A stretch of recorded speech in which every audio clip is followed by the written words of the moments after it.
And traffic congestion, it's always heavier on the weekends for obvious reasons, but it's going to be even heavier this weekend around part of Marksheffel Road and the northeast side of town because of a closure that's already started, goes till Monday morning. Yeah, it did start last night, so you might have noticed some of those impacts if you were driving in the area overnight. Marksheffel between Stetson Hills and Dublin Boulevards will close at 7 tonight and remain closed through the weekend until 5:30 Monday morning. Workers are in the last phase of the 3-year $60 million widening that's scheduled to finish at the end of next year. KRDO 13 Scott Harrison, the Road Warrior, is live at that intersection with more on the project and some timing information on when this should all wrap up and where things stand now.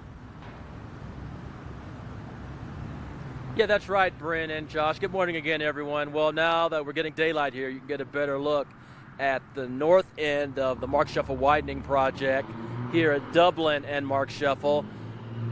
The weekend closure that you guys referred to, actually, we actually got a preview of it last night when this part of Marksheffel, the north end of it, of the project area, was closed overnight to put in utility lines, storm water lines.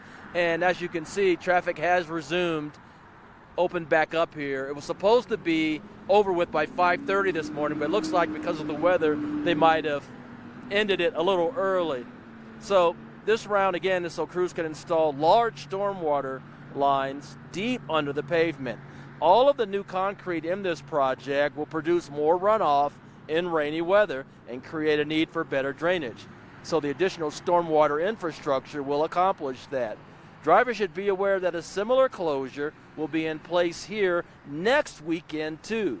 Marksheffel from Dublin to Stetson Hills. And that comes, after that will come another change that's going to last several months.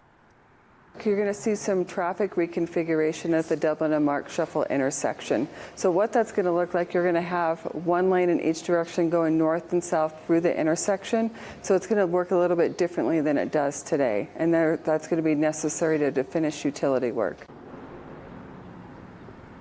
Now, earlier this week, we told you about a related project that starts next week to widen and improve Dublin between Marksheffel to just west of Peterson Road.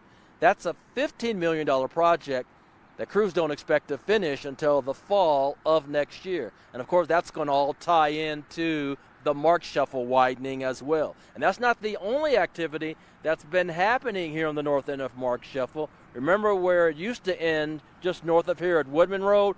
Well, now it's being extended too. It now goes all the way to Vollmer Road near Black Forest, and eventually it's going to hook into Black Forest Road. We're live in Northeast Colorado Springs. I'm the Road Warrior, Scott Harrison, for KRDO 13. Work happening in that area. This is just the next phase, so do be aware of that through the weekend. Scott, thanks for being out there. Do you have any traffic or road news tips you want Scott to look into? Email him, roadwarrior@krdo.com.